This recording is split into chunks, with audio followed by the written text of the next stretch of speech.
Muito boa tarde, Sr. Secretário de Estado, Srs. Embaixadores, minhas senhoras e meus senhores. Estamos iniciando hoje um ciclo de conferências, palestras ou colóquios, como foi aqui há pouco tempo referido.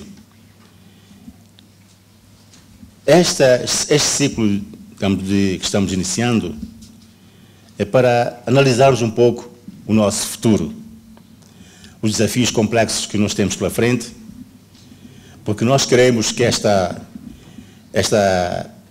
comunidade faça a diferença para os seus cidadãos. Não podemos esquecer que é uma comunidade composta por países cujo desenvolvimento é bastante dispar entre si, acabando por se refletir na nossa capacidade de caminhar ao mesmo ritmo. O desenvolvimento interno de cada um dos nossos países acaba por condicionar o que podemos fazer. Mas eu, como sempre, sou uma pessoa muito otimista. Eu acredito naquilo que faço. As críticas sobre a CPLP, que surgem esporadicamente, são aceitáveis na medida em que refletem uma insatisfação resultante de as pessoas acreditarem que é possível fazer mais. Isso pode constituir uma pressão sobre o Secretariado Executivo e também sobre os governos, no sentido de exigir mais atenção à CPLP. A CPLP assume-se como um novo projeto político intergovernamental cujo substrato inicial foi a língua portuguesa, vínculo histórico e patrimônio comum incontornável dos 8, que constituem um espaço geograficamente descontínuo, mas unido pelo mar. Com a língua portuguesa, somos globais. Esse fator de unidade tem fundamentado, no plano mundial, uma atuação conjunta, cada vez mais significativa e influente. A CPLP tem procurado estruturar-se ao longo dos seus 16 anos de existência, refletindo a vontade política dos Estados-membros, as aspirações e expectativas dos seus cidadãos. A organização tem progredido no sentido de uma adaptação evolutiva das suas estruturas e recursos. Assim, a adaptação da CPLP às novas exigências de crescimento, derivadas de um maior dinamismo da organização nos cenários nacional e internacional e nas políticas dos Estados-membros, tem sido acompanhada por sucessivas alterações de seus estatutos. Eu acredito e tenho afirmado sempre que é possível fazer mais. Por este motivo, lancei o repto de realizarmos um conjunto de colóquios de reflexão sobre o futuro da CPLP durante a presidência moçambicana da nossa organização. O reforço, o aprofundamento dos nossos objetivos e relações devem abrir caminhos para uma ação coletiva, multilateral, nos mais variados setores de atividade. Ao revisitarmos os nossos fundamentos, esperamos obter as linhas de mudança e as novas linhas de orientação, de optimização na construção desta comunidade, na busca permanente da excelência para os nossos povos. Para enriquecermos esta reflexão, convidamos uma das mais distintas personalidades africanas dos nossos Estados-membros, o Dr. Carlos Lopes, que, a seguir a sua apresentação, iremos ouvi-lo.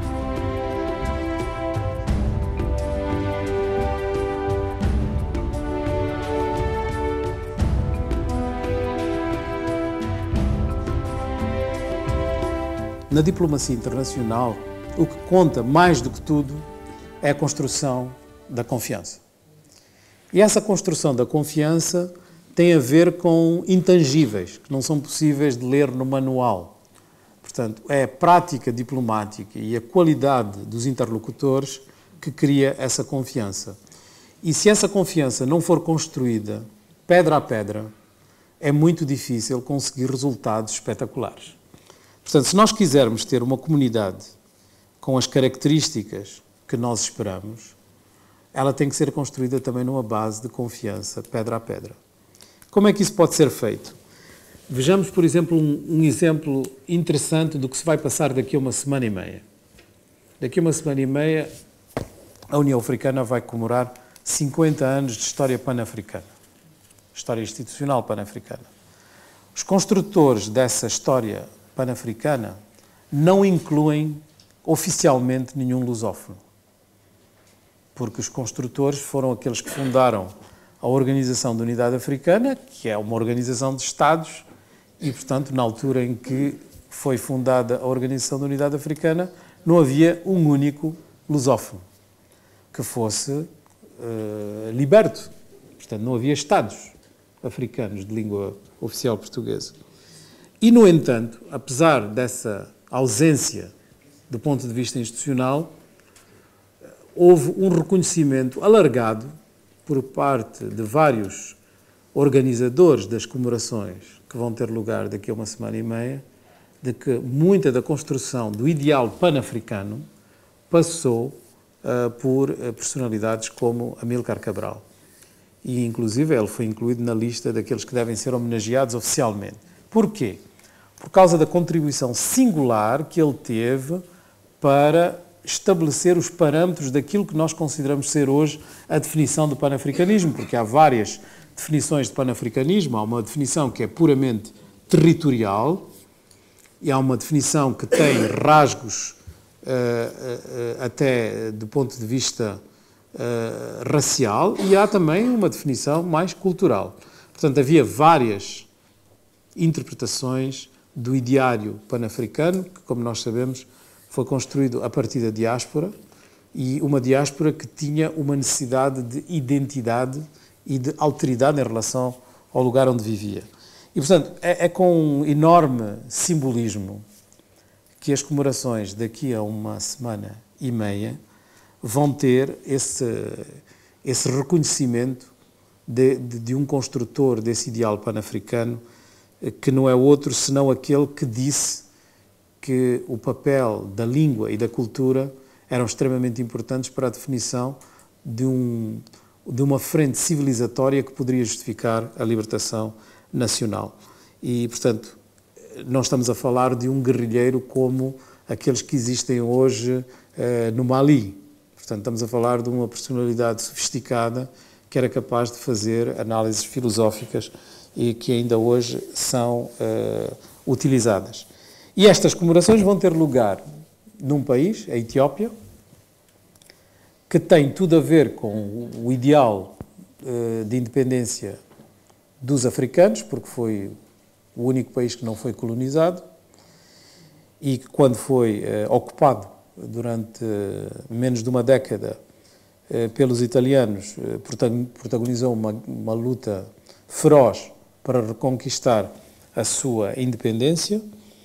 E, portanto, esta Etiópia, que tem mais de 2000 anos de história e que é o segundo país a ser cristianizado no mundo, com a sua própria língua, a sua própria matemática, o seu calendário, as suas características intrínsecas únicas, é um lugar que tem muito a ver com a história da lusofonia.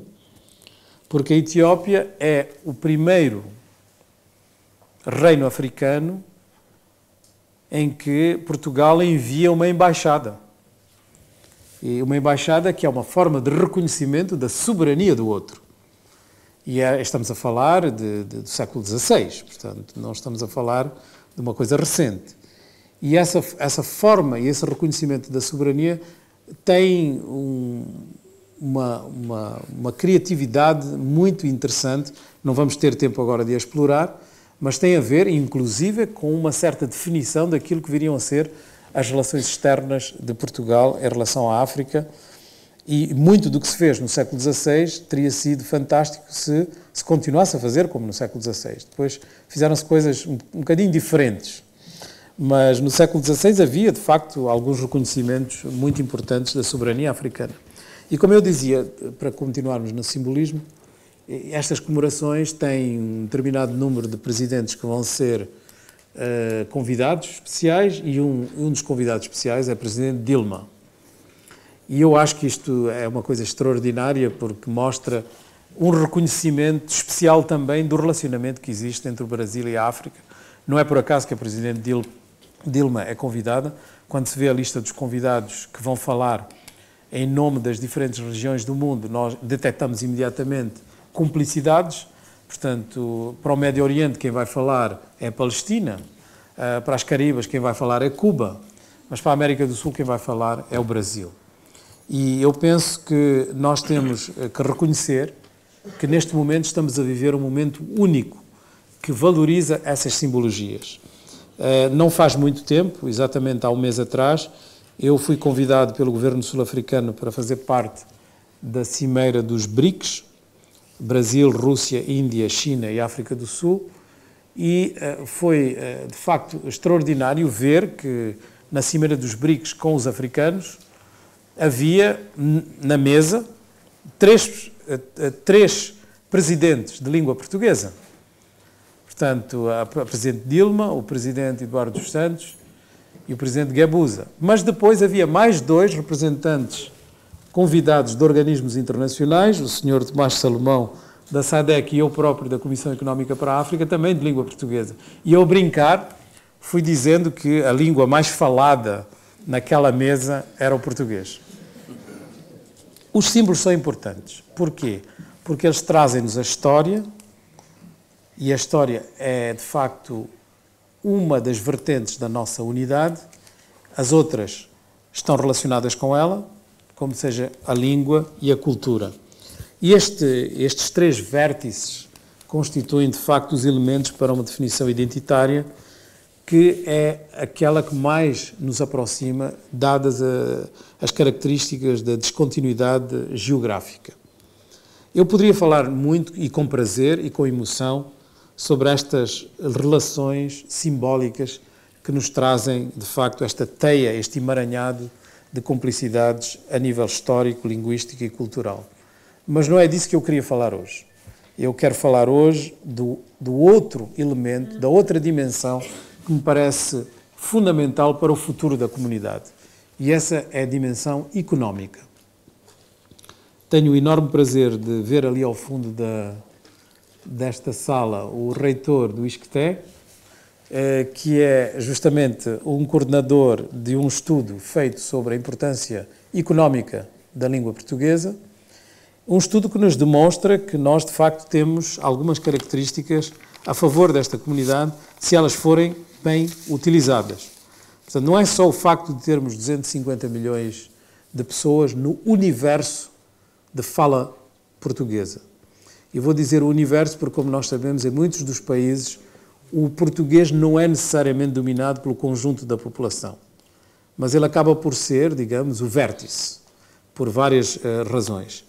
Nós temos 3,7% da população mundial, mas já 4% da riqueza mundial e, embora estes números pareçam relativamente pequenos, à escala global, eles são de facto extraordinários, porque com este tamanho, relativamente pequeno, com este tamanho, à escala global, o português é a 4ª língua materna mais falada no mundo e o português é a 7ª língua mais utilizada no mundo. E para mais digamos,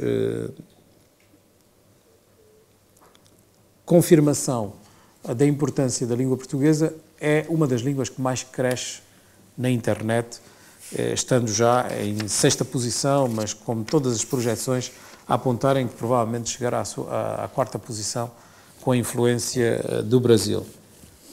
Então nós temos aqui uma dimensão económica extraordinária que é preciso explorar. Mas para nós podermos explorar completamente esse potencial, nós primeiro temos que entender as características da CPLP tal como ela existe atualmente. Há uma coisa que se chama a CPLP, que é a organização, e há outra coisa que é a comunidade. A comunidade é mais do que a organização. A organização é um pilar para poder produzir, digamos, dinâmicas dentro dessa comunidade. Mas a comunidade é o conjunto dos países. E se não houver vontade política, se não houver energia por parte dos próprios membros da comunidade, a CPLP pouco pode. A CPLP está um pouco ao dispor da ambição ou do nível de ambição desta comunidade. E essa ambição ela é caracterizada hoje em dia por 3 características. A primeira é a cooperação político-diplomática, a segunda é a cooperação técnica e a terceira, digamos, é a dimensão cultural. Pode haver um N número de atividades para além destas, mas estas 3 são aquelas que são reconhecidas como as mais importantes na comunidade. Vejamos cada uma delas, rapidamente. Na coordenação político-diplomática há muitas vitórias a reclamar, sendo que a última é a eleição do diretor-geral da Organização Mundial do Comércio. Cada uma dessas vitórias, embora não sejam específicas da CPLP, são vitórias da comunidade, porque permitem à comunidade ter uma projeção mundial e global através da presença dos seus agentes e, neste caso, as suas personalidades também. Talvez a vitória diplomática mais importante da CPLP desde a sua fundação tenha sido a evolução da situação de Timor e a própria independência de Timor. E eu penso que nós podemos encontrar, se fizermos uma lista, muitas outras vitórias importantes desta comunidade. No âmbito da cooperação técnica também se podem encontrar muitas vitórias, nomeadamente o facto de haver uma vontade quase benigna de vários agentes, a nível relativamente fragmentado e disperso, para tomarem iniciativas várias de coordenação na área da cooperação, de intercâmbio de experiências, de intercâmbio de conhecimentos e um certo prazer, uma certa vontade de se encontrarem entre técnicos e até entre responsáveis ministeriais dos vários setores de atividade dentro da comunidade. E, finalmente, na área da cultura, nós deveríamos esperar ainda mais. Mas aqui, digamos, as vitórias já são um bocadinho mais modestas, porque o Instituto Internacional de Língua Portuguesa, que deveria servir de catalisador de uma política linguística comum, enfim, não conseguiu ainda responder a esse nível de ambição por falta de meios e por vários outros problemas que são conhecidos. E nós podemos considerar que há outros elementos importantes que definem esta coordenação ou esta política na área cultural que não são necessariamente protagonizadas pela CPLP, mas que acabam por ter um impacto muito grande na comunidade, nomeadamente o acordo ortográfico e, evidentemente, o próprio Prémio Camões de Literatura, se quisermos só dar 2 exemplos, não é? Que são talvez os mais emblemáticos. E nós temos, em cada um destes exemplos, bastantes limitações e bastantes falhas, como sabemos, aqui as vitórias não são tão bem cantadas. Bom, nós temos várias fases de evolução da comunidade. Tivemos, na realidade, uma comunidade que começou antes da CPLP, que era a dos países africanos de língua portuguesa, que depois se alargou a 2 outros e depois a um terceiro. E, portanto, esta formatação tem sido uma dinâmica de continuidade, mas que tem tido também algumas rupturas e que tem sido relativamente complexa. Mas tinha uma trajetória mais ou menos definida, mais ou menos previsível, até 2008, 2009. Em 2008, 2009 acontece a crise financeira internacional e essa crise financeira internacional foi, digamos, a ponta de um iceberg muito maior que passou a ser mais visível, que é justamente a redefinição de uma nova geografia política no mundo. Essa nova geografia política do mundo trouxe um protagonismo muito grande do Brasil. Portanto, uma das resoluções ou de vias de resolução da crise foi a criação do G20. O Brasil é o único país de língua portuguesa que é membro do G20. E trouxe também uma demonstração das debilidades da situação portuguesa. Não vou entrar aqui em detalhes sobre as implicações exatas da crise financeira de 2008-2009, mas é forçoso reconhecer que, desde essa altura, Portugal entrou numa trajetória recessiva e que dessa trajetória recessiva tiveram também consequências as suas relações com os demais membros da comunidade. Logo, em relação ao Brasil, onde Portugal era um grande investidor e deixou de ser, e, portanto, passou, inclusive, a retrair-se em relação aos investimentos já feitos. Logo, em relação aos outros países africanos de língua oficial portuguesa e Timor, com os quais Portugal tinha uma política ambiciosa de cooperação técnica que agora está em fase de recomposição e, portanto, necessita de novas propostas e novos desenvolvimentos. Mas o mais importante é, de facto, o reconhecimento de que esta mudança do potencial ou das possibilidades de Portugal no curto prazo tem implicações diretas na recomposição, na reconfiguração da comunidade e, portanto, a trajetória previsível deixou de o ser e, portanto, estamos num momento em que vale a pena refletir sobre o futuro da comunidade. E se ela passa necessariamente pelo vetor económico, como eu penso, então nós temos aqui que ver quais são as implicações, as características dessa recomposição. Para mim, são, nomeadamente, 3. A primeira é de que nós estamos a viver o crepúsculo da ajuda ao desenvolvimento. Isto não é um problema específico dos países da comunidade, mas é um problema que a comunidade tem que refletir e que, a meu ver, tem que levar a uma nova visão do relacionamento entre os membros da comunidade. E eu vou elaborar um pouco sobre esta questão em relação à África no final da minha intervenção. A segunda implicação é de que nós agora temos todos que apostar nas novas tecnologias. Portanto, o futuro da comunidade passa em grande medida pelo investimento que se fizer com as novas tecnologias. Portanto, hoje em dia temos uma aceleração bastante grande da influência das novas tecnologias e, portanto, se nós cada vez mais utilizarmos essas ferramentas em língua inglesa ou em qualquer outra língua que não seja o português, nós vamos ter, de facto, consequências graves. Porque, por exemplo, vejamos, hoje em dia, na geração de conteúdos na internet em língua portuguesa, o primeiro país é o Brasil, mas o segundo é os Estados Unidos, em geração de conteúdos em português. Portanto, por várias razões, é porque aí estão os softwares. Portanto, quando a Microsoft transfere ou traduz os seus programas em português, não faz necessariamente aqui em Portugal, não é? Portanto, registra nos Estados Unidos e por aí fora. Portanto, os grandes conglomerados na área das tecnologias de informação estão nos Estados Unidos, em grande parte, e aí está-se a gerar muito conteúdo em língua portuguesa. E nós temos uma terceira consequência, que é o soft power.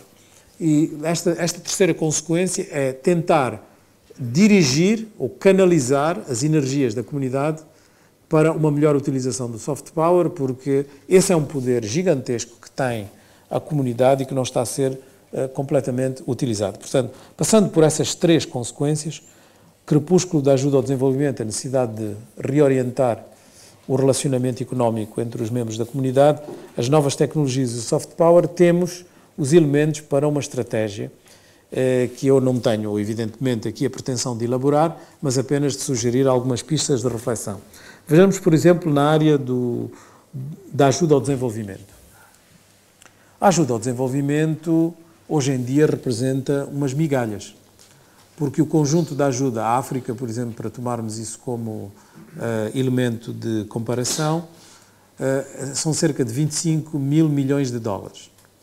E só as transferências de imigrantes para a África, para os seus países de origem, são 32 mil milhões de dólares. Portanto, estamos a ver que apenas a diáspora africana faz mais do que todas as máquinas e ferramentas que existem em termos de ajuda ao desenvolvimento. Mas o que é mais importante é de que nos últimos 10 anos houve uma evolução tão rápida das características económicas da África que estes montantes passaram a ser relativamente pequenos em relação ao investimento externo, em relação ao comércio, em relação ao próprio facto de que as economias cresceram a uma velocidade entre 5% e 6%, e como consequência disso nós temos hoje em dia uma situação em que, por exemplo, os bancos centrais da África têm em reservas $500 bilhão. E $500 bilhão é qualquer coisa de significativo, porque se nós tomarmos apenas 5% de $500 bilhão, temos o equivalente à ajuda ao desenvolvimento. Portanto, 5% dos bancos centrais africanos postos a render através de um fundo para a reabilitação de infraestruturas, como está a propor o Banco Africano de Desenvolvimento, que é um banco com classificação AAA, para aqueles que entendem de classificação bancária, portanto não apresenta grandes riscos, é o mesmo montante que ajuda ao desenvolvimento. E, portanto, nós estamos a falar de uma realidade muito diferente das décadas anteriores e, portanto, é preciso reequacionar tudo isto à luz destes desenvolvimentos. E pode-se dizer, bom, mas isso é a África. E quanto à África de língua oficial portuguesa, será que a situação é igual? Bom, todos conhecem a história de Angola e a relação de Angola em relação a Portugal, por exemplo. Quer dizer, passou-se a uma situação de inversão total, não é? De fluxo de capitais e de fluxos migratórios também. E agora vai acontecer provavelmente a mesma coisa em relação a Moçambique, porque as reservas de gás de Moçambique que acabam de ser descobertas são equivalentes ao do Qatar. E, portanto, nós vamos ter uma situação completamente diferente da que imaginávamos no espaço de crescimento de Moçambique. Moçambique agora tem problemas de saber como é que cada um desses investimentos, por quantas multiplicações do produto interno bruto vai ser. E, portanto, é um problema difícil de gerir. Só para dar um exemplo, portanto, quando uma companhia italiana, a Eni, decide vender 20% de um dos blocos, que é apenas um dos blocos de exploração de gás, a uma companhia chinesa, vende por 4,2 bilhões de dólares, ou 1.000 milhões de dólares, e ainda não saiu nenhum gás. Portanto, imaginem o que isso significa, não é? Em termos de esperança do potencial desse bloco, mas esse é apenas um dos blocos. E, portanto, nós estamos aqui numa situação em que a comunidade se continua a falar de cooperação técnica à la Francophonie ou Commonwealth, está a ir num caminho errado. Portanto, hoje em dia as configurações têm que ser diferentes e temos que pensar de uma forma diferente, de interesses económicos e, portanto, tem que se apostar muito mais em empresariado, investimentos, capacidades de conjugação de interesses comuns para criar plataformas que tenham em conta a descontinuidade geográfica e possam potenciar essa descontinuidade geográfica para benefício da comunidade, mais do que propriamente a tradicional forma de ajuda ao desenvolvimento. Portanto, temos aqui uma necessidade de reflexão profunda que nos leva a novos caminhos. Em relação às novas tecnologias, é a questão do investimento na internet. Portanto, há uma discussão que não é nova entre Portugal e Brasil, nomeadamente, para financiar a utilização de português nas Nações Unidas. Esse projeto, politicamente importante, ambicioso, custa mais ou menos 120 milhões de dólares. E esses 120 milhões de dólares investidos no potenciamento de uma melhor utilização de plataformas comuns na internet têm um rendimento muito mais elevado para a comunidade. Portanto, não quero aqui, politicamente, estar a fazer escolhas, porque não me compete, mas que do ponto de vista económico a racionalidade desse investimento não tem sentido em relação àquilo que se pode potenciar com outro tipo de investidas, acho que fica bastante claro e qualquer análise o provará facilmente. Mas o caminho de investir nas novas tecnologias passa necessariamente pelo acordo ortográfico. O acordo ortográfico, que não pode ser reduzido apenas à sua dimensão ou necessidade económica, é, no entanto, um elemento extremamente importante para nós podermos sair de uma posição marginal de utilização linguística em determinados domínios para uma posição, digamos, mais fácil de inserção nos vários mercados oferecidos pelas novas tecnologias. Em relação ao soft power, bom, aí comandados pelo Brasil nós temos grandes possibilidades como comunidade. Aí pela frente, o Campeonato do Mundo, Olimpíadas, são apenas algumas demonstrações desse soft power imenso que a comunidade tem e irá ter. E o posicionamento em organismos internacionais certamente é muito importante. Eu falei da OMC, mas também houve a FAO, que agora é dirigida por um brasileiro, e nós podemos também mencionar o facto de que a União Europeia é dirigida por um português e o Alto Comissariado para os Refugiados também é dirigido por um português. Não vou falar da minha modesta pessoa, mas enfim, na África também temos ali uma pedrinha. E, portanto, eu acho que isto nunca aconteceu. Pura e simplesmente nunca aconteceu. Ao mesmo tempo. E, portanto, nós temos aqui que utilizar também a soft power. Mas soft power vai muito para além de posicionamento de algumas lideranças e também de grandes eventos e de grandes atividades. Tem a ver, de facto, com uma influência crescente que se sente por parte do Brasil e que, por arrastamento, todos nós, comunidade, podemos beneficiar. Os africanos fizeram a sua parte. Por exemplo, foram os primeiros a conseguir que um organismo internacional tivesse a língua portuguesa como língua oficial. Começou por ser a Organização Mundial de Saúde África e agora é também a União Africana. E, portanto, nós temos uma situação em que o português é uma das 4 línguas oficiais da África. E, tendo em conta a geopolítica africana, não é de se menosprezar. E nós podemos ver em cada um dos países africanos de língua oficial portuguesa uma grande influência na sua sub-região. Com exceção do meu país. Mas nós não perdemos pela demora.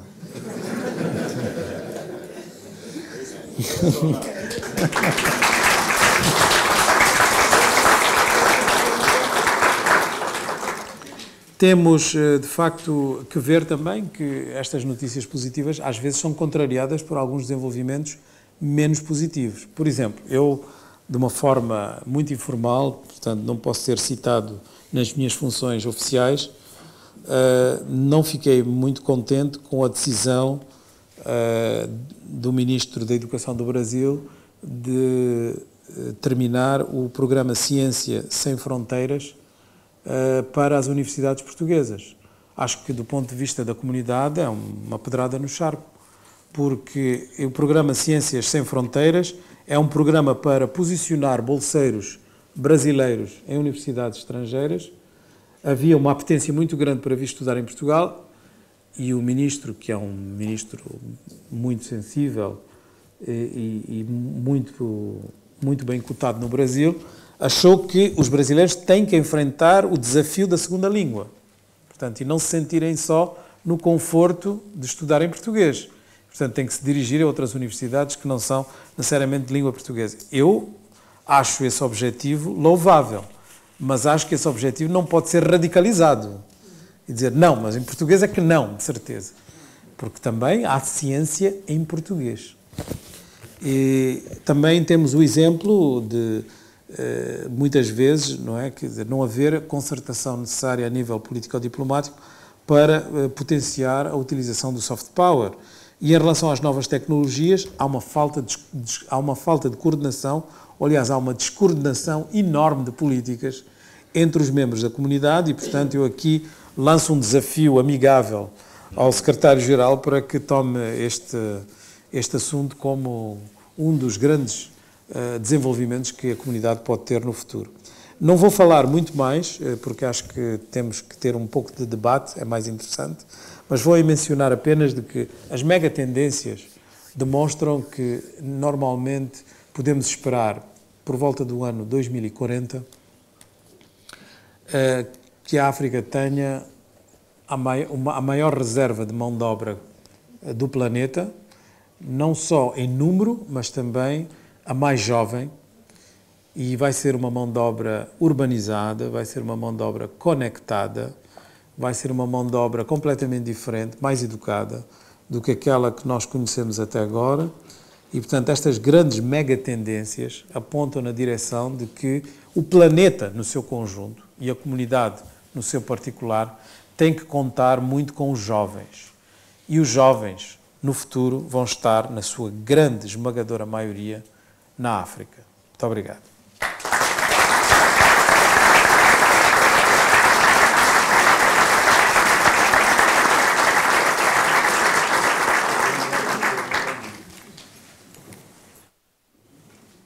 Vou abrir um pouco, não nas minhas funções oficiais. É o seguinte, nas Nações Unidas, para se chegar a uma atenção do Conselho de Segurança, e, portanto, passar-se a fazer parte da agenda de resolução de conflitos da comunidade internacional, há muitas etapas, não é? Eu posso dar aqui uma lista enorme de conflitos que não fazem parte sequer da agenda. Por exemplo, há um conflito na Malásia, na província de Sabah, não está no Conselho de Segurança. As ilhas Mindanao têm uma revolta nas Filipinas, não está no Conselho de Segurança. Em Irian Jaya, na Indonésia, não está no Conselho de Segurança. Existe quase uma população de 150 milhões de pessoas afetadas pelos conflitos dos Naxalites na Índia, não está no Conselho de Segurança. Nós temos uma infinidade de conflitos que não estão no Conselho de Segurança. Portanto, não é automático que todos os conflitos aparecem no Conselho de Segurança. Eles aparecem no Conselho de Segurança quando, nomeadamente, alguns dos protagonistas ou algumas das partes interessadas conseguem provocar o interesse do Conselho de Segurança e da comunidade internacional, ou esta tem interesses geoestratégicos no que se passa em determinado país. Nós estamos na situação paradoxal, na Guiné-Bissau, de ter o conflito inscrito no Conselho de Segurança, mas de não ser suficientemente importante do ponto de vista geoestratégico para engendrar uma resposta do tipo daquela que o Ali está a propor. Porquê? Por várias razões. A primeira razão é de que, normalmente, depois do que se passou na Somália e no Kosovo, houve uma retração muito grande do Conselho de Segurança em intervir em terrenos onde não tenha o controle total da situação. Isto para evitar, digamos, uma distribuição de culpas do tipo daquela que foi feita depois dos acontecimentos do Ruanda. E, portanto, há uma certa reserva, uma certa caução, que é exercida e que precisa, normalmente, de construir um consenso dos vários intervenientes nos processos de mediação. E quanto mais mediadores existirem, mais difícil é a solução. No caso da Guiné-Bissau, como nós sabemos, existe uma diferença de opinião entre as Nações Unidas, a União Africana, a CEDEAO e a CPLP.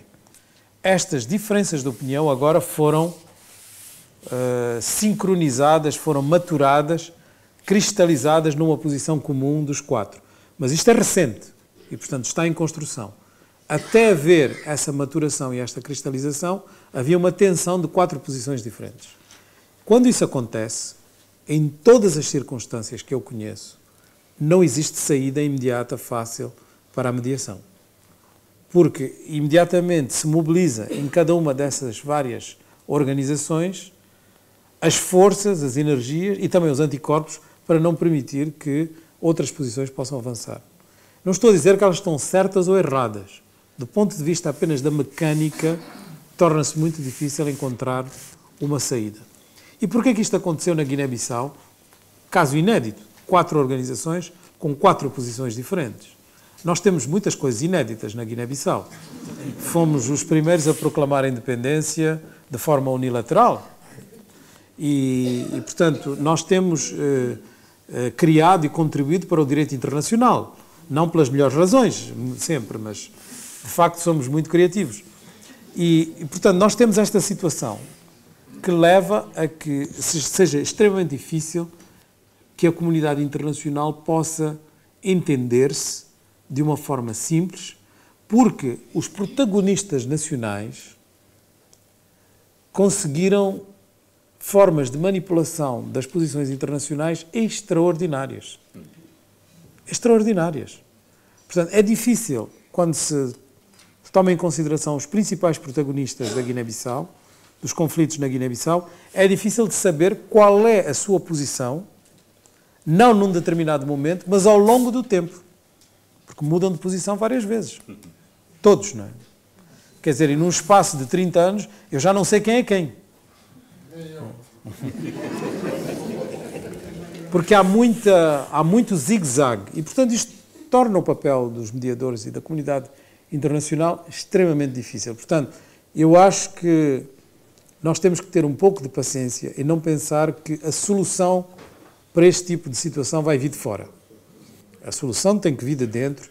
Aliás, a raiz e o fundamento do desenvolvimento é, digamos, a capacidade autónoma de um determinado agente, neste caso de um povo, de poder tomar o destino nas suas mãos. Quem nos ensinou isto foi Amílcar Cabral. Portanto, não vamos agora deitar isso tudo para a peneira. Portanto, é preciso encontrar uma solução interna. E essa solução interna não é fácil, mas ela tem que ser tentada. Carlos Lopes, vencida a timidez, creio que o Sr. Secretário de Estado dos Negócios Estrangeiros do Governo de Portugal quer formular-lhe uma pergunta. Depois o professor Azeredo e uma outra oradora que aqui está. Em primeiro lugar, não sei se está ligado. Está ligado? Se não está, eu passo o meu microfone, Sr. Secretário de Estado. Em primeiro lugar, o Carlos Lopes queria felicitá-lo pela sua excelente apresentação.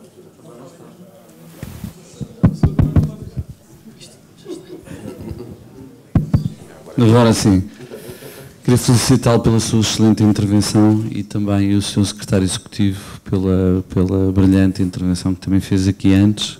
Dá-se a curiosidade de nós termos almoçado hoje e de termos, ao almoço, debatido grande parte das questões que também levantou aqui, e por isso a minha pequena questão tem a ver justamente com o setor privado e com a vertente económica que a CPLP pode vir a adquirir. De que forma é que acha que politicamente se podem dar passos mais decisivos para que se tornem mais fáceis as relações económicas entre os países da CPLP?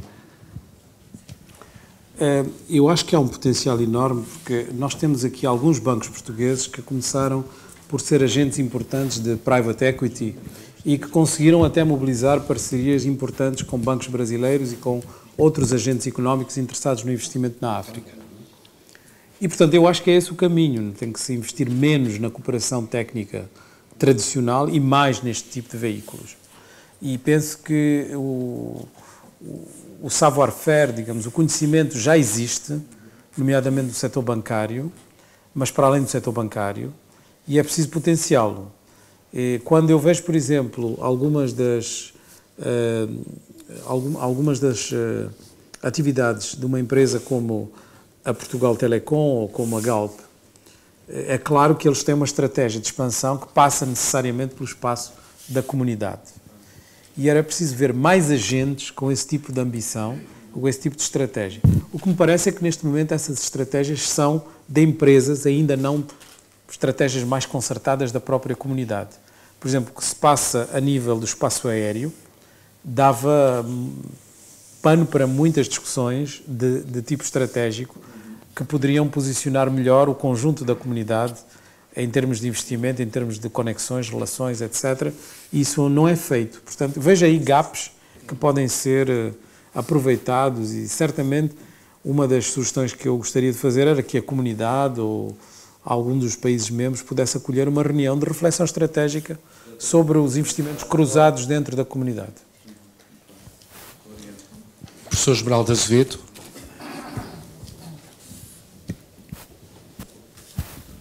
Muito obrigado, Dr. Carlos Lopes, por mais uma vez o ouvir e sempre bem, trazendo-nos sempre informações que são muito úteis. A minha questão, as questões que eu ia apresentar estão um bocadinho prejudicadas pela intervenção do Sr. Secretário de Estado, mas entretanto penso que ainda tenho oportunidade para pedir a sua reflexão sobre o seguinte. Os Estados que ao fim e ao cabo nos representam e que têm a responsabilidade pelo nosso bem-estar. Penso que ainda é um dos fins fundamentais que a ciência política vem ensinando. Nós sabemos os constrangimentos que o mundo está a atravessar e as preocupações que acabou aqui de dizer que o apoio ao desenvolvimento vai ser prejudicado pelas dificuldades que Portugal está a ter neste momento. Mas eu costumo dizer, eu não quero dificuldades, eu quero oportunidades. E as oportunidades que me parece, e por aquilo que falou, que 2040 vai ser um patamar fundamental para a África, e nós temos que fazer com que os africanos se desenvolvam, senão não fizemos nada. Para o efeito, a formação é fundamental. E a formação obriga a meios que são importantíssimos, meios que os poderes políticos instituídos não conseguem gerar. Mas, se houver, na minha ótica, uma intenção superior no sentido de conduzir os empreendedores, os empresários a contribuírem com uma pequena cota à parte para a formação dos técnicos que efetivamente vão precisar e não deixar isto à custa das bolsas que as próprias universidades geram, eu penso que poderá ser um fator que nos poderá ajudar a chegar a 2040 e efetivamente com aquele homem que nós queremos, homem formado e que consiga manipular e manusear as tecnologias que ao fim e ao cabo trazem o desenvolvimento. Penso eu que são as reflexões que eu gostaria que nos ajudasse e como também estão aqui os representantes dos Estados-membros que façam chegar também as nossas preocupações da sociedade civil, que ao fim e ao cabo são essas, que é fazer com que o homem se sinta bem e seja feliz e há meios suficientes para isso. Obrigado. Professor Esmeraldo, grande conhecedor da área da educação, deixe-me dizer o seguinte. 6 dos 10 países que mais crescem no mundo estão em África. 10 dos países que mais crescem, 10 dos 20 países que mais crescem no mundo estão em África. Em termos de região, a região africana é a que mais cresce neste momento. Não tem competição de nenhuma região. Portanto, segundo as previsões do FMI para o próximo ano, portanto, vai crescer a mais de 5%. Isto é média. Mas existem pelo menos uma dezena de países a crescer com 2 dígitos. Este crescimento, ao contrário do que se imagina, não vem apenas da exploração de novas reservas minerais, petróleo, gás, etc., todas essas descobertas que eu estava a mencionar. Não. 2/3 deste crescimento, 2/3, vem do aumento do consumo interno. Isto, em termos práticos, significa de que está a aumentar a classe média na África. E é uma classe média com poder aquisitivo e é uma classe média que se está a expandir rapidamente. Esta classe média, e sobretudo aquela parte da classe média com mais poder aquisitivo, que segundo a Ernst & Young são cerca de 159 milhões de africanos, tem poder aquisitivo para pagar educação de qualidade. Portanto, estamos a falar de cerca de 15 a 16% da população africana. Mas esses 15 a 16%, consideremos a elite, tem meios de pagar a sua própria educação e paga a sua própria educação, mas neste momento paga fora da África, porque não encontra oferta na África para o nível de qualidade que ambiciona para os seus filhos. Isto é verdade para a educação, como é verdade para todos os outros tipos de consumo da classe média. E, portanto, nós temos um potencial enorme para que todos aqueles agentes que queiram responder a esta demanda possam investir nestes domínios. E, portanto, vê-se isso em determinados países, não é? Portanto, a Nigéria é um bom exemplo. E, portanto, o desafio está aí.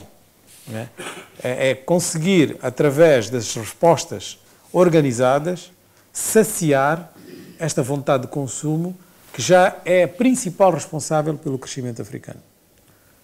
E ao contrário do que as pessoas pensam, do ponto de vista da inovação tecnológica, a África tem grandes exemplos de inovação tecnológica. Eu vou dar apenas 2 exemplos para mostrar que nós temos que mudar muitas vezes os clichês que temos. Não é? A Bombardier, que é, digamos, o concorrente principal da Embraer no Brasil, para o lugar de 3º produtor mundial de aviões, está neste momento a produzir aviões em Marrocos. Portanto, existem cerca de 10 mil marroquinos que trabalham na indústria aeronáutica. E, portanto, já se fazem aviões em África. Isto é um exemplo. Outro exemplo é a da telefonia celular sendo usada para efeitos de operações bancárias, em que a África lidera mundialmente com metade das transações mundiais. Metade.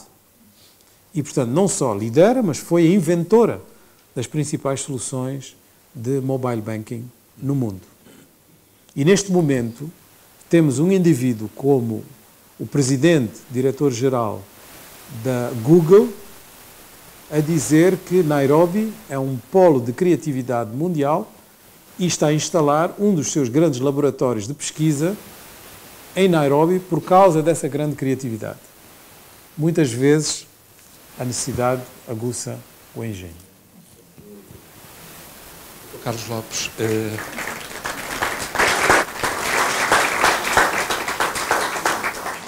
tem mais 3 questões para encerrarmos esta sessão. É a professora Fátima Monteiro, o deputado Galiza Matos, em representação do Parlamento moçambicano, e o Dr. Paulo Pinheiro, do Conselho Nacional da Juventude de Portugal. Começo pela professora Fátima Monteiro. Boa tarde. Eu começo por saudar Carlos Lopes, a quem não tive o privilégio de ouvir já há alguns anos. Penso que terá sido há uns 6, 7 anos, naquela Conferência Europa-África organizada pelo Instituto de Estudos Estratégicos. Felicito, portanto, a CPLP por esta iniciativa e por nos ter dado este privilégio. Eu gostaria de me dirigir, antes de mais, ao investigador Carlos Lopes, que foi pioneiro na criação de um centro de investigação na Guiné-Bissau, que foi, entretanto, destruído durante a guerra, ao dirigente da UNITAR, para colocar a seguinte questão. Eu estou a regressar de Cabo Verde, onde estive durante 1 mês e meio a fazer investigação, a trabalhar num projeto, e verifiquei, e também para tentar tirar o pulso às possibilidades de articulação entre o que se vai fazendo a nível de investigação internamente e as competências externas. E verifiquei que a dificuldade é enorme.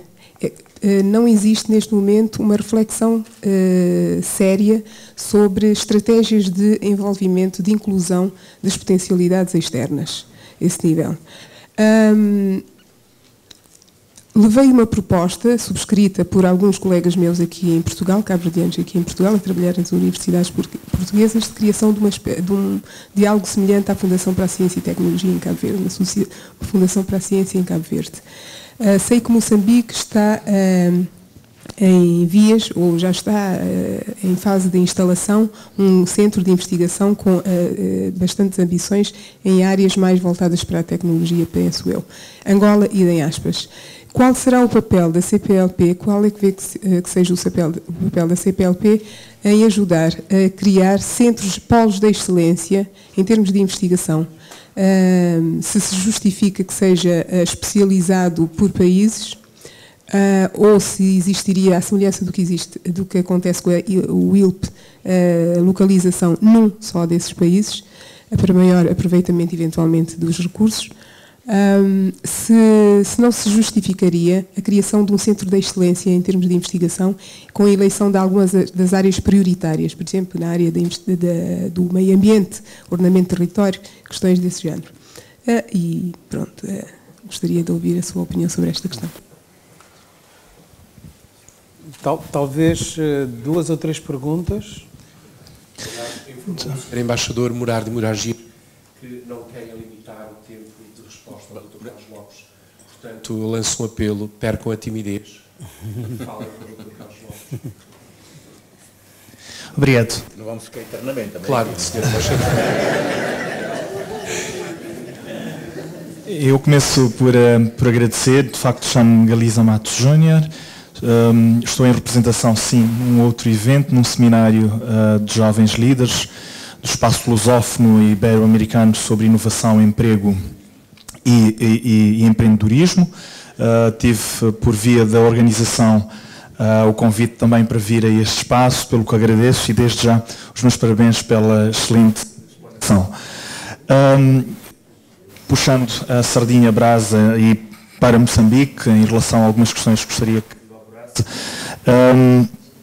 será feito um investimento mais ou menos na ordem, referiu-se muito bem, que poderemos chegar a níveis iguais ao do Qatar, da Rússia e dentre outros países, um investimento na ordem dos 18 bilhões de dólares nos próximos 3 anos em Palma, tanto em Cabo Delgado, um investimento bastante grande, de um total de cerca de 90 bilhões de dólares. A questão que se coloca diretamente assim é em relação à forma como nós, os moçambicanos, deveríamos, porque em determinadas alturas nós verificamos algumas fricções na sociedade, normalmente pelo facto de algumas comunidades acharem que aquele bem que ali está deve beneficiar diretamente certas comunidades. Que experiências é que nos pode deixar para este efeito? Igualmente, em relação a este facto, nós temos grandes quantidades de carvão em Tete e igualmente do gás. Como fazer o uso destes bens sem necessariamente fazer a exportação na sua totalidade, tendo em conta o apetite muito grande e voraz da Índia e da China, neste caso os grandes consumidores. Algumas questões têm estado a acontecer com as potências, as grandes potências, e neste caso não deixarei de dizer, a Rio Tinto, que gera lucros de cerca de 16 bilhões de dólares, e a Vale, que estão a concorrer para o carvão. Notam-se algumas, permitam-me, guerrinhas, mas que de fundo têm algum lado comercial muito importante, como fazer com que estes players, com que estes atores que estão ali no mercado atuem de melhor forma. Em algum momento, a Vale, aparentemente por ser uma empresa brasileira, sem alguma expressão, e que adquiriu a Tabolt canadiana, salvo erro, e por estar a atingir proporções muito grandes no domínio do carvão, poderá estar a criar alguns ciúmes a Rio Tinto, que já é uma empresa muito potente. Para finalizar, em relação a alguns produtos, o país exporta camarão, alumínio e açúcar. Referiu-se a esta questão da ENI, que fez a venda de alguma percentagem à China Oil and Gas Company, mas no aspecto jurídico, creio eu que o país deve fazer um pouco mais, porque efetivamente algumas receitas aparentemente não param no nosso país, e isto liga-se a uma questão que tenho em relação recentemente às declarações do ex-secretário-geral Kofi Annan, que referia-se que a África perde cerca de 38 bilhões de dólares em transações desonestas que são feitas por alguns países. Eu gostaria de ouvir a elaboração à volta deste aspecto. Portanto, a minha preocupação é esta, e como não tornarmos-nos numa Nigéria que tem quantidades enormes de petróleo a serem perdidas a favor das grandes multinacionais, a Shell e por aí em diante, e beneficiarmos efetivamente daquilo que temos como recurso do nosso país. O meu muito obrigado e mais uma vez os meus parabéns. Obrigado.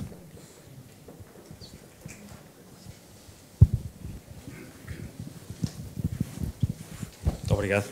Muito obrigado. Antes de mais, cumprimentar o Sr. Embaixador Monargis, Dr. Carlos Lopes, também cumprimentar os convidados e todas as pessoas aqui presentes. Só fazer uma pequena introdução, pedindo desculpa porque algum grupo de pessoas chegou um pouco mais tarde. Somos um grupo de jovens líderes que está a participar no seminário ibero-americano e lusófono de jovens líderes, e que, como o Edmundo também acabou de falar, que fala sobre inovação, emprego e empreendedorismo. E decidimos também não perder esta oportunidade de ouvir também as suas palavras, e o tema é interessantíssimo e estratégico. Queria pelo menos colocar duas questões. E são duas questões que têm a ver com uma questão geracional. A primeira, nós estamos a observar em alguns países da CPLP, não em todos, mas em alguns países da CPLP, o facto de as novas gerações, as pessoas mais jovens, estarem a perder essas oportunidades. Podem, por um lado, ser a geração mais qualificada que esses países já tiveram, mas por outro, são aquelas que têm menos oportunidades. Isto, obviamente, vai ter implicações futuras na CPLP, tanto pelo desequilíbrio que vai haver entre países, como, por outro lado, um decréscimo da capacitação desses países para se afirmarem no espaço internacional. O que tem a dizer sobre isso? Quais são as soluções que a CPLP pode dar a este potencial fraqueza dos países membros da CPLP? Em segundo lugar, e tem que ser uma pergunta, espero eu, irreverente, e não sei se já a referi no início, tem a ver com a China. E tem a ver com os recursos naturais que os países da CPLP têm. Neste momento estamos a ver uma aposta muito forte da China em alguns países da CPLP, e em termos de competitividade com outros países da CPLP, está a levar um certo avanço. Obviamente que a contrapartida tem a ver com uma exploração de recursos, tendo em conta que daqui a uns 10 ou 20 anos a China vai ser, à partida, 1/5 ou 1/4 de consumidor de água, sendo, pelo menos dizendo que o petróleo do século XXI vai ser a água. Que capacidade tem a CPLP para não desperdiçar os seus recursos? E qual é que é a influência da China, tendo em conta que falamos de globalização, e falou em fatores chaves para fora, ou seja, que atualmente nunca antes havia pessoas que pertenciam aos países da CPLP que estavam em lugar-chave. Mas também estamos a observar o outro lado da globalização, que é o mercado livre e recebendo esses países. Por isso gostaria de saber a sua opinião, qual é a influência da China e o equilíbrio ou o desequilíbrio que poderá ter para o futuro da CPLP. Muito obrigado. Muito obrigado. Eu vou tentar responder essas três questões, três grupos de questões, na realidade. Em relação a Cabo Verde e ao potencial que poderá eventualmente existir, Fátima, de tentar uma coordenação de políticas na área da ciência e da inovação através do apoio institucional à criação de determinados mecanismos. Eu penso que não é propriamente a vocação da CPLP. Portanto, eu estou a dar a minha opinião. Acho que a CPLP deverá promover não um apoio institucional direto, porque isso implica montar programas de cooperação técnica de forma tradicional, foram justamente aqueles que eu critiquei, não por não serem necessários, mas por não serem os mais estratégicos neste momento, mas sim, talvez, a CPLP possa provocar uma reflexão sobre quais deveriam ser os polos de inovação que beneficiam o fator comunitário e, nomeadamente, portanto, quais são os polos de inovação que têm uma relação direta com a língua. E, a partir daí, poder, eventualmente, suscitar junto dos agentes vários, nos distintos países, um conjunto de reflexões e, por que não, uma estratégia comum.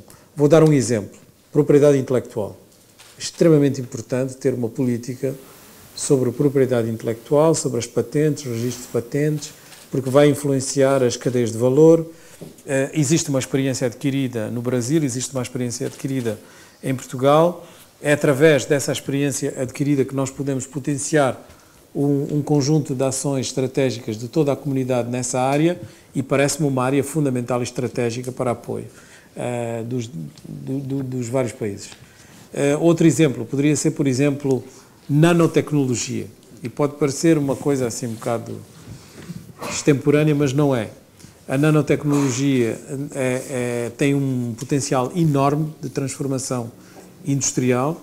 Esse potencial é gerível por pequenos países, o que não é o caso de outras tecnologias, e, portanto, poderia aqui haver uma concertação para que a comunidade tivesse uma política na área da nanotecnologia, eventualmente dessa concertação viriam a nascer polos específicos de inovação nos vários países. Penso que isto é mais útil do que propriamente fazer, digamos, o apoio tradicional para a criação de uma instituição tipo fundo de ciência, etc. Isso acho que é a responsabilidade dos governos.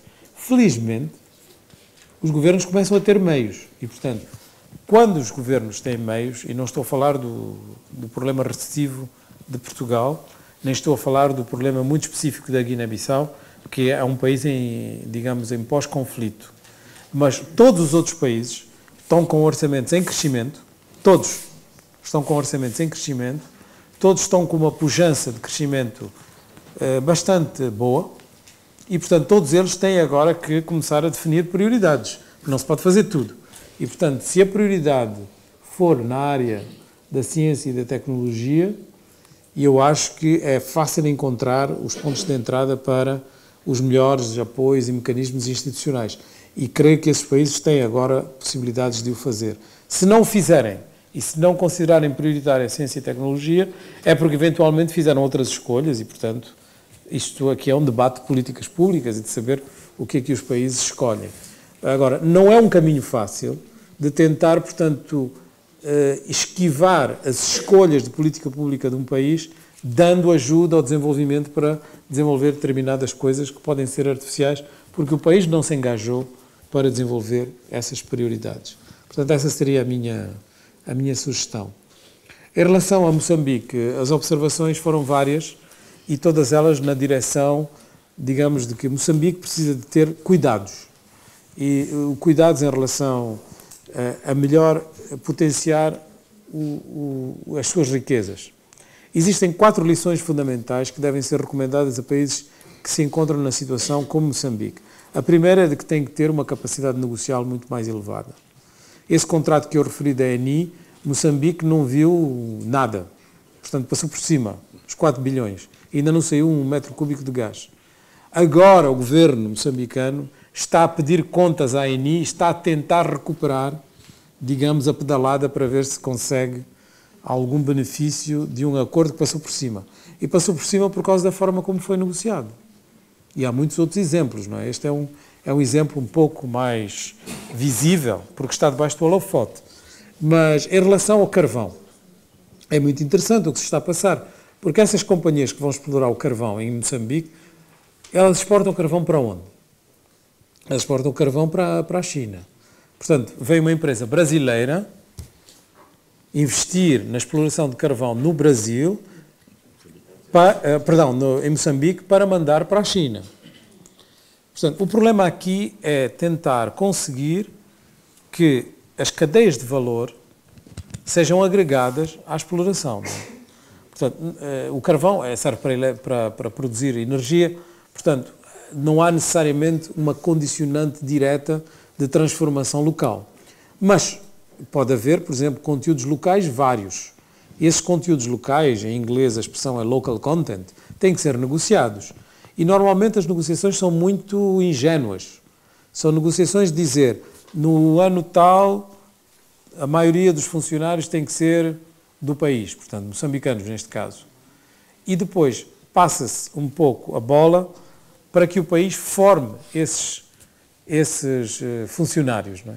E se o país não os forma, a companhia está ilibada de qualquer responsabilidade. Nós gostaríamos muito de recrutar engenheiros moçambicanos, mas não encontramos no mercado.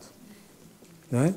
Porque, de facto, formam-se engenheiros moçambicanos, talvez não tantos como necessários, os melhores vão trabalhar para outros sítios, não ficam em Moçambique, porque os salários que são pagos pelas empresas são diferenciados entre o salário do engenheiro local e o salário do engenheiro expatriado, com todas as justificações que normalmente vêm no envelope, não é? Dizer que é necessário isto e aquilo, e, portanto, a culpa passa a ser de ninguém, portanto, é um conjunto de boas vontades que não tiveram realização. Ora, é preciso fazer uma negociação completamente diferente. É preciso responsabilizar as empresas exploradoras para a criação do talento local. Não é o governo que tem que criar, não é o país. Tem que se pôr no contrato de que a empresa, no ano tal, tem que ter 80% de engenheiros moçambicanos e, para utilizar uma expressão brasileira, e você se vira. Não é? E quer dizer, e a empresa que os produza e que os vá buscar e que faça o pacote salarial, etc., que permite que isso aconteça e, portanto, passa a ser uma responsabilidade da empresa. Enfim, há um conjunto de negociações que têm que ser feitas e a terceira e talvez outra importante transformação é um mercado regulatório bem definido no país. No caso de Moçambique, pode-se entender que isso não exista porque tudo isto é muito novo e muito rápido e, portanto, é uma riqueza substancial. E, finalmente, a questão da industrialização, porque estes países todos precisam de ser industrializados a uma grande escala, porque nós vamos passar de uma população de 1 bilhão de africanos para uma população de 2 bilhões em cerca de 20 anos, e, portanto, é uma geração. Essa população de 1 bilhão que nós temos atualmente, todos os africanos que existem na África, vão estar a viver em cidades, porque 50% da população de 2 bilhões vai estar a viver em cidades, vamos ter megalópolis, vamos ter uma necessidade enorme de criar emprego moderno e a única forma de o fazer é através da industrialização massiva. Felizmente, o consumo tem sido o principal responsável pelo crescimento. Portanto, quer dizer, isto aqui pode se transformar num círculo virtuoso se, de facto, os recursos naturais da África forem aproveitados para bom ensejo. E é esse o teor principal do relatório do Africa Progress Panel, que foi lançado há 3 dias atrás pelo Sr. Kofi Annan. E eu estava presente no lançamento. Eu acho que, em relação à última série de questões sobre a geração vítima do crescimento sem emprego, aqui temos que fazer uma diferenciação entre as várias realidades, não é? Porque existe agora um discurso demasiado, digamos, propagado de que existe o mesmo tipo de dificuldades nos vários países. E não é o caso. Portanto, o Brasil, neste momento, está com a sua taxa de emprego mais elevada da história. Portanto, mesmo com o crescimento relativamente modesto que vai ter em 2013, está no pico da sua taxa de emprego. E, no caso dos países africanos, temos uma situação muito complexa do ponto de vista estatístico, porque há uma indefinição dos conceitos que são usados para definir o que é emprego, o que não é emprego, porque a maior parte dos empregos são precários. E, portanto, essa precariedade de emprego é que precisa de ser combatida, mais do que propriamente a noção de desemprego. O que as pessoas têm são ocupações, não têm emprego. E, portanto, é preciso passar das ocupações para o emprego. E, portanto, precisa de se fixar, digamos, o crescimento económico para que seja um crescimento económico com qualidade e não seja apenas um crescimento económico que privilegia alguns. E, no caso de Timor, temos uma situação também muito parecida com o do Brasil, mas que é fomentada artificialmente por uma grande injeção dos recursos também, neste caso energéticos, que foram, durante um período bastante curto, objeto de uma política muito conservadora, mas que permitiu grandes reservas monetárias para Timor e que agora permite ao governo ter um orçamento relativamente fausto e de poder, portanto, transformar uma boa parte da economia numa economia dependente do setor público. Resolve o problema do curto prazo, mas não resolve o problema do longo prazo. Portanto, é preciso aqui também um processo de transformação. O que é um processo de transformação? Porque é uma palavra um pouco abusada. Em termos económicos, é pura e simplesmente a composição do produto nacional bruto passar de uma dependência de um determinado setor, neste caso, normalmente o setor primário, que emprega a maior parte das pessoas, para os outros, não é? E, claro, se é um processo de transformação, pressupõe-se que vai na via da industrialização e dos serviços. Portanto, temos situações diferenciadas dos vários países e é preciso ter em conta estes diferentes elementos e talvez, em reuniões como a que está a ter lugar, provocar este intercâmbio de experiências entre as várias realidades e, eventualmente, sim, criar, no espaço comunitário de língua portuguesa, uma maior fluidez da circulação de pessoas. Nós somos muito rápidos a fazer a circulação de bens, serviços, mercadorias, mas circulação de pessoas temos um bocadinho mais de dificuldade. Para encerrarmos este debate, eu vou fazer a última pergunta.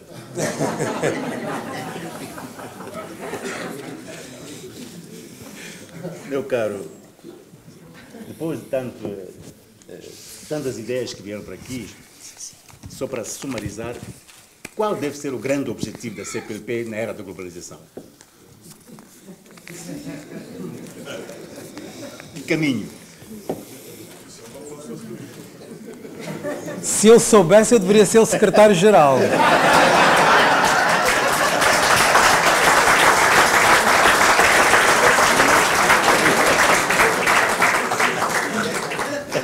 Mas eu posso dar uma sugestão ao secretário-geral.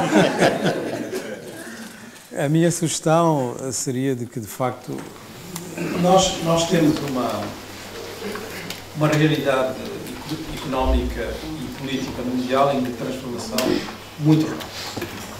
Acho que, digamos, se tivéssemos tirado um pouco a temperatura de tudo o que eu disse, seria esse o mote. A transformação é muito rápida e, portanto, não há verdades simples. Estamos num mundo muito complexo, todos dizem multipolar e, portanto, nós temos que nos adaptar a esse mundo multipolar. Parece-me que o investimento principal que a comunidade deve fazer é nas novas tecnologias. E com tudo o que isso implica, nas suas várias vertentes, etc. Mas eu penso que aí está a grande aposta para que a comunidade esteja no patamar superior da transformação. E estou a dizer isto numa perspectiva fundamentalmente africana, porque a maioria dos membros da comunidade são de África, onde eu vejo que as transformações nesta área são absolutamente estonteantes. Portanto, nós passamos de uma situação em que praticamente não havia comunicações em África. Neste momento, minhas senhoras e meus senhores, há mais telefones celulares em África do que na Índia. Há mais telefones celulares na África do que nos Estados Unidos. Há mais telefones celulares na África do que na Europa. A taxa de penetração da internet neste momento na África é de 27%, muito baixa.